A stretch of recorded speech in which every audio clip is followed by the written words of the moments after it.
So as the water returns from the equipment, it goes back to the pool through a couple of ports. It goes through the wall returns that are in the pool, and it also goes through the tanning ledge where the bubbler is. The bubbler is an important part of your circulation system. On your tanning ledge, you only have 6 inches of water. In the heat of the summer, like now, if you don't have moving water on that tanning ledge, the tanning ledge will tend to grow algae. It gets slippery, you slip in it, you stand in it, step in it, slip in it, and you fall and hit your head and hurt yourself.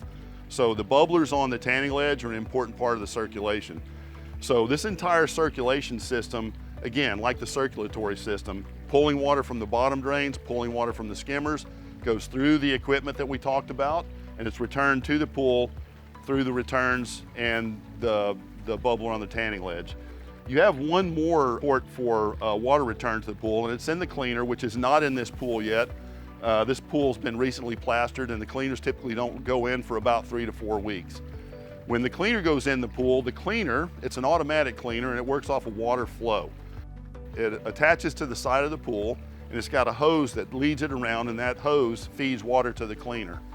The cleaner is an important part of your circulation system as well, because as you look at the shape of this pool, all of this water is not going to circulate the same way. You're going to have areas down in the corners where that water is not moving well, and as the cleaner goes around, it's got a tail that whips behind it, and it helps circulate the water and stir it up so that you're circulating more of your water.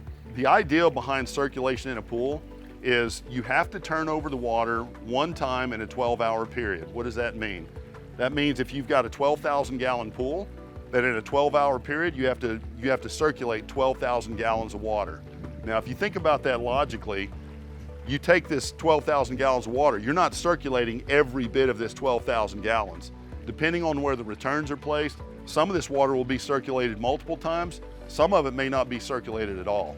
So there again, it's an important part of the cleaner, where the cleaner runs around the bottom of the steps and the benches. It helps circulate that water by stirring it up, and with the tail on the Polaris.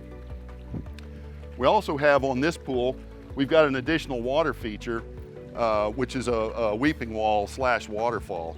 So it is a part of the circulation system. You turn it on, you turn it off when you don't want to use it.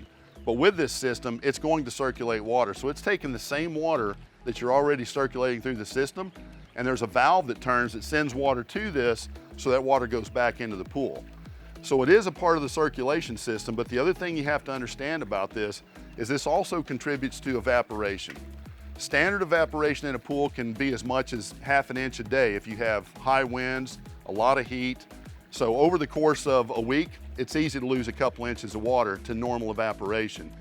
Anytime you've got a water feature or a bubbler and that water is coming out into the open air, it's going to tend to create more evaporation. So it's one of those things you have to be aware of. When you run your water features, you're going to lose more water to evaporation. Okay, so the third most important thing about water is water chemistry. What we're trying to do is we're trying to keep our water clear and clean and sanitary so our family can enjoy it and we don't have any problems with disease. As you look at this pool, you'll see there's a lot of water movement.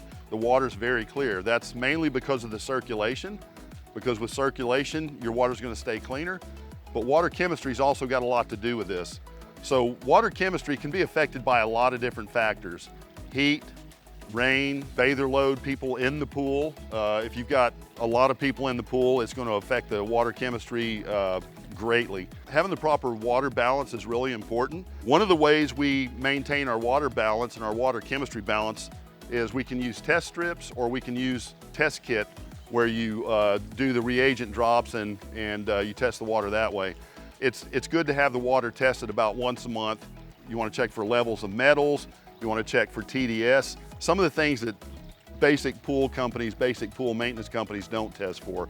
So even though your water is nice and clean and clear looking, it doesn't mean it's necessarily balanced. You can have high alkalinity, you can have high acidity, you can have a lot of things that are going to affect the plaster and affect other components of the equipment, and you won't even know it. So using the test strips or using the reagent kit is the best way to get a feel for what your water balance is. The test strips are easy.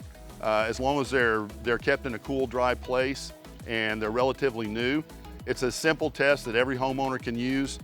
There's a color coding on the back of this. You take a strip out, and you typically don't stand next to the pool when you do this, so you don't dump all the strips in the pool, if anybody's ever done that.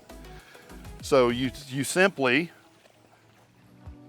dip the strip, look at the colors, and you compare the colors to the chart on the back. And it'll give you an idea if you're in balance. If your alkalinity is out of balance, that's typically the first thing you're gonna want to adjust, because if your alkalinity's off, there's a good chance everything else is gonna be inaccurate as well. Another important part of water chemistry is the curing of the plaster. This is a relatively new pool, as I mentioned, so there's no cleaner in this pool at this time. The reason is we typically wait about 3 to 4 weeks, typically 30 days before we put the cleaner in. That gives the plaster or the interior finish time to cure, so it hardens and the cleaner can run around without damaging the plaster.